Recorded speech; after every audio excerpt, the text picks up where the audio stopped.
नमस्कार, स्वदेश न्यूज देख रहे हैं आप। मैं हूं आपके साथ राखी। एशिया कप में जीत की हैट्रिक बना चुकी टीम इंडिया सुपर 4 राउंड में पहला मुकाबला खेलने उतरेगी।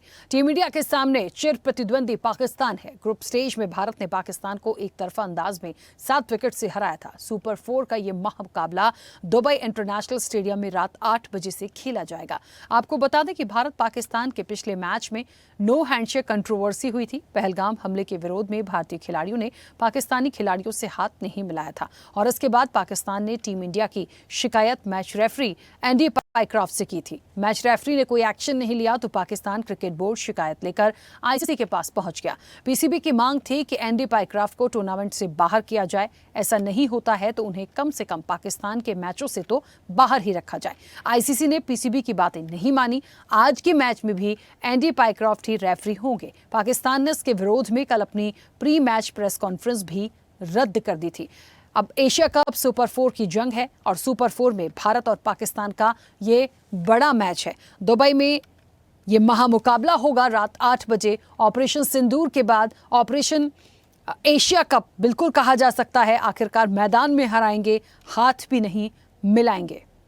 ऑफ कोर्स इंडिया ही जीतेगा और किसी का तो चांस है नहीं। भाई हमारे साथ आए हुए कलीग है हमारे पाकिस्तान से, बट इनको दिखाने लाए हैं हारते कैसे है। आज नहीं फाइनल भी जीतेगा एशिया कप। आपको झंडा कैसे लगा? पाकिस्तान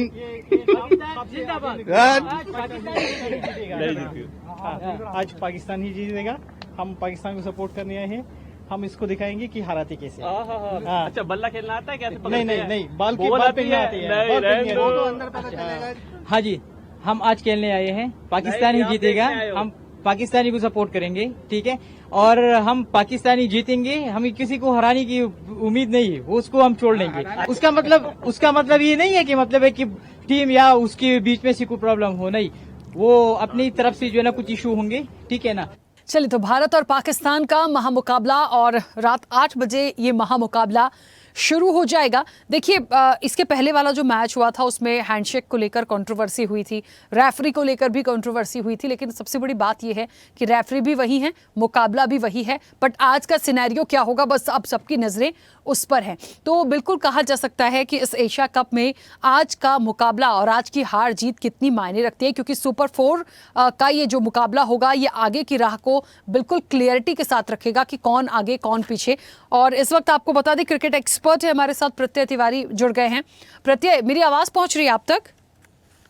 जी राखी जी, सुन पा रहा हूँ। हाँ प्रत्यय, एक बड़ी रोमांचक सी बात है। देखिए, इंडिया पाकिस्तान का मैच हम पहले भी चर्चा कर चुके हैं, बड़ा ही इंटरेस्टिंग होता है।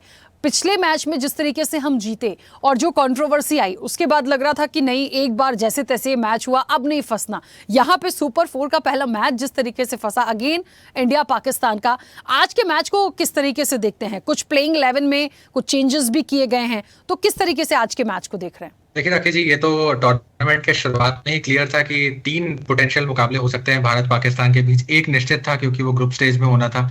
अगर सुपर 4 में क्वालिफाई करते हैं तो आज दूसरा मुकाबला, और यदि फाइनल तक दोनों टीम्स जाती हैं, जिसमें भारत की तो काफी उम्मीद है जाने की, तो तीसरा मुकाबला भी संभव है। जहां तक टीम के फॉर्म की बात है, देखिए मुझे लगता है पाकिस्तान जो 2 मैचेस जीत के वो यहाँ पे पहुंचे हैं, वो दोनों उतनी क्वालिटी साइड्स नहीं थी, चाहे यूएई और चाहे ओमान हो। भारत के खिलाफ एक उनका कठिन मुकाबला था, उसे वो हारे हैं। ये आसान ग्रुप था। तो अगर आप किसी भी समीकरण को उठा करके देखेंगे तो आपको पाकिस्तान का पलड़ा हल्का नजर आएगा, भारत का पलड़ा भारी नजर आएगा। जहां तक टीम की बात है, देखिए मुझे लगता है टीम में बदलाव निश्चित होंगे, क्योंकि ओमान के गेम में भारत ने उस गेम को एक तरीके से प्रैक्टिस मैच की तरह लिया था। बुमराह रेस्टेड थे, वरुण चक्रवर्ती नहीं खेले थे वो मैच। बैटिंग ऑर्डर में हमने बहुत सारा बदलाव देखा। सूर्य कुमार यादव बैटिंग करने ही नहीं आए, अर्शदीप, कुलदीप सब उनके आगे बैटिंग करके गए। तो वो एक मैच कहीं ना कहीं प्रैक्टिस के तौर पर भारत ने लिया, और होना भी चाहिए, क्योंकि जब 2 मैचेस आप जीते हो, क्वालिफिकेशन आपका निश्चित हो, तो एक मैच अगर आपको मिलता है मैच प्रैक्टिस जैसे तौर पर, और आप वहां पे कुछ कॉम्बिनेशंस, कुछ अपनी बेंच स्ट्रेंथ को चेक करना चाहते हैं, उस लिहाज से उन्होंने उस गेम को लिया। तो मैं समझता हूं कि भारत बहुत कॉन्फिडेंट होगा। आज उनके सारे फर्स्ट चॉइस प्लेयर्स जो हैं वो वापस आएंगे, बुमराह वापस आएंगे, वरुण चक्रवर्ती वापस आएंगे। अक्षर पटेल को लेकर थोड़ा सा एक सवालिया निशान है उनकी फिटनेस पर, लेकिन अभी तक कोई अपडेट नहीं आया है। मुझे लगता है अगर वो बाहर होने वाले होते तो अब तक खबर की होती। तो मैं समझता हूँ कि वही 3 स्पिनर्स का जो कॉम्बिनेशन भारत ने पहले दुबई में खेला था पाकिस्तान के खिलाफ, कुलदीप यादव, वरुण चक्रवर्ती और अक्षर पटेल, वो तीनों स्पिनर्स हमें देखने मिलेंगे। बुमराह है, साथ में हार्दिक पांड्या का पेस है, शिवम दुबे ऑलराउंडर है।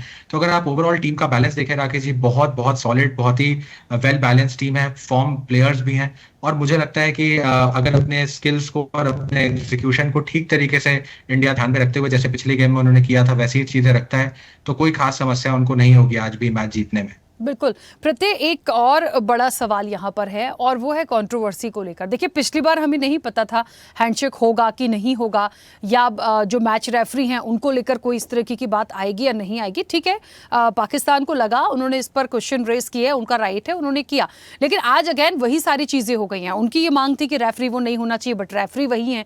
तो ये क्या पीसीबी डिसाइड करेगा, क्योंकि आईसीसी के हैंड पर चीजें हैं, तो किस मैच में कौन सा रेफरी होगा ये तय होना, और उसके बाद वहां पर क्या होना है। हैंड, वैसे देखिए नियम के मुताबिक जाए तो प्रॉपर हैंडशेक हमेशा होता आया है, होना चाहिए, तो हम यहाँ किसी का साइड नहीं ले रहे हैं, बट एक्चुअल कंडीशन क्या कहती है और क्या होना चाहिए। देखिए राखी जी, ये एक सिर्फ एक रिवाज है, एक ट्रेडिशन है। गेम जो स्पिरिट ऑफ क्रिकेट है वो ये कहता है कि आप अपने ओपोनेंट्स को, अपने विरोधी को आप रिस्पेक्ट करें, मैच ऑफिशियल्स को आप रिस्पेक्ट करें। और मैं समझता हूँ अगर आप जाकर के क्रिकेट खेलते हैं तो हाथ मिलाना कोई एकमात्र जेस्चर नहीं है जिससे कि आप अपना रिस्पेक्ट सामने वाली ऑपोजिशन को एक्सप्रेस कर सकते हैं, क्योंकि वो इतने लंबे समय से चला आ रहा है। हमारी इतनी आदत बन गई है देखने की कि वो एक अनकहा कस्टम बन चुका है, रिवाज बन चुका है, जैसा मैंने कहा। लेकिन किताब जो है कानून की, क्रिकेट की, वो ये नहीं कहती कि आपको हाथ मिलाना अनिवार्य है, और जब तक वो नहीं लिखा है तब तक आप उसे कानून का उल्लंघन नहीं मान सकते, क्योंकि वो कानून है ही नहीं। तो जो पाकिस्तान की मांग थी कि एंडी पाइक्रॉफ्ट को हटाया जाए क्योंकि उन्होंने अपना काम उचित ढंग से नहीं किया, मैच रेफरी होने के नाते उन्होंने भारत के साथ पक्ष लिया, ऐसा नहीं था। आईसीसी ने उन्हें 2 बार उन्होंने पत्र लिखा, दोनों बार आईसीसी उन्हें यही समझाया कि देखिए यदि वो नहीं बताते आपके कप्तान को तो वहां पर एक इंटरनेशनल एम्बैरेसमेंट हो सकता था, क्योंकि सूर्य कुमार यादव से अगर सलमान आगा हाथ मिलाने जाते और वो हाथ नहीं मिलाते तो जो परिस्थितियां बनती वो शायद ज्यादा बुरी होती। अभी जो परिस्थितियां बनी शायद हो सकता है देखने में वो भी उतनी उचित न लगी हो, लेकिन वो उतनी बुरी दिखाई नहीं रही कम से कम, क्योंकि तय था और दोनों ही खिलाड़ियों ने हाथ नहीं मिलाया। मैच के बाद भी भारत ने हाथ नहीं मिलाया।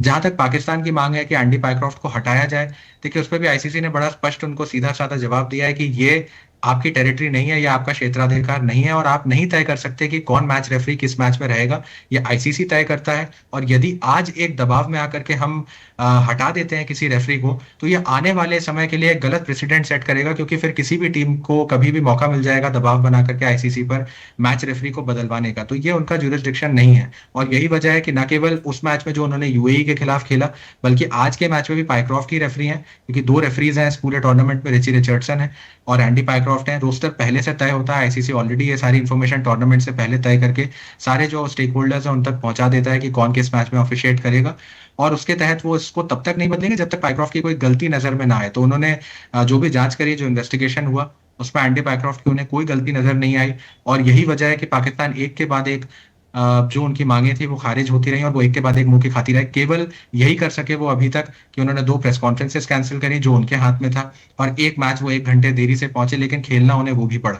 तो मुझे लगता है पाकिस्तान अगर इन चीजों पर से दिमाग हटा करके भारत को उन्हें हराना कैसे है, भारत के खिलाफ उन्हें क्रिकेट कैसे खेलनी है, अगर वो इस पे ध्यान देंगे तो हो सकता है कि शायद उन्हें मुस्कुराने की कोई वजह मिले, क्योंकि अभी तक भारत से वो मैच में भी हारे हैं और ऑफ फील्ड भी हारे हैं और ऑपरेशन सिंदूर में भी हारे हैं। बिल्कुल प्रत्यय, बहुत शुक्रिया हमारे साथ जुड़ने के लिए, बातचीत करने के लिए। तो आज का मैच जो है वो कुछ देर में स्टार्ट होगा, और सबसे बड़ी बात ये होती है देखिए कि आईसीसी का जो अधिकार क्षेत्र है उसके अकॉर्डिंग चीज़ें हो रही हैं। अलग से कोई पार्टी या कोई कंट्री यदि ये आकर कहता है कि नहीं आपको इन सारी चीज़ों में चेंजेस करना है, तो ऐसा नहीं हो पाएगा, ये बहुत क्लियरिटी है। रही बात आज का मैच, जाहिर तौर पर जब जब इंडिया पाकिस्तान का मैच होगा तो नज़रें सबकी होती हैं, और अब से कुछ देर में जब मैच शुरू होगा तो बहुत सारी चीज़ें और क्लियर हो जाएंगी कि कौन हार की ओर है और कौन जीत की ओर। ऐसे ही वीडियोस के लिए लाइक करें, शेयर करें, फॉलो करें, YouTube पर जाकर सब्सक्राइब कर बेल आइकन दबाना ना भूलें, और ताजा अपडेट्स के लिए swedeshlive.com पर जरूर जाएं।